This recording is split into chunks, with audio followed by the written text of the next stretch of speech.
အားလုံးပဲမင်္ဂလာပါအင်းကြီးမြေ education မှာယနေ့သင်ကြားမယ့်သင်ကြားရေး lesson ကတော့ G7 သင်ယူအခန်း1ရဲ့ lesson-14 ပဲဖြစ်ပါတယ်ဆရာတို့ worksheet 4ကိုရောက်ရှိပါပြီပုံစံနံပါတ်1ကိုဆက်လက်လေ့လာလိုက်ရအောင်ပါပုံစံနံပါတ်1မှာအောက်ပါကွက်လက်များကိုဖြည့်ပါဆရာတို့ပေးထားသောကွက်လက်တွေကိုဖြည့်ခိုင်းတာပဲဖြစ်ပါတယ်နံပါတ်ကကြီးမှာဆိုရင်ပေးထားသောတန်ဖိုးဒီ4 plus -2 လို့ပေးထားပါတယ်ဒါဒီ player ကုန်တက်တီပါ -2 ကရှေ့ကဆိုရင်4လေးကနောက်ရောက်သွားပါမယ်ဖြည့်ရှင်းလိုက်ပါမယ်plus 4နဲ့ -2 ပါလက္ခဏာမတူရင်ဆရာတို့နှုတ်ပေးပါမယ်ဒါကြောင့်ရလာတော့တန်ဖိုးဒီ plus 2ပဲဖြစ်ပါတယ်လက္ခဏာ plus မထည့်လေရပါတယ်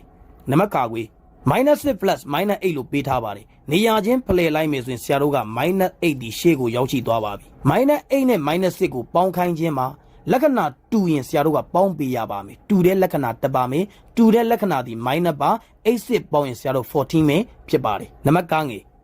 5 into -2 လို့ပေးထားပါတယ်နေရာဖလှယ်လိုက်မယ်ဆိုရင်ဆရာတို့ပထမကွက်လက်မှာ -2 လို့ဖြည့်ရပါမယ်-2နဲ့5နဲ့မြောက်ပါမယ်-2 plus 5ပါလက္ခဏာတူလားလက္ခဏာမတူမြောက်ခြင်းမှာလက္ခဏာမတူမြောက်ရင်ဆရာတို့အဖြေမှာ minus နဲ့ထွက်ပါမယ်2 5လီက30ပါရလာတော့တန်ဖိုးဒီ -10 ပဲဖြစ်ပါတယ်နံပါတ်ကာကြီး-9 into 3လို့ပေးထားပါတယ်နေရာချင်းဖလှယ်လိုက်ရင်ဆရာတို့က3 into -9ပါလက္ခဏာမတူမြောက်သည့်အတွက်အဖြေမှာ minus နဲ့ထွက်ပါမယ်93လီဒီ20ခွန်မှာရလာတော့တန်ဖိုးဒီ -27ပဲဖြစ်ပါတယ်နံပါတ်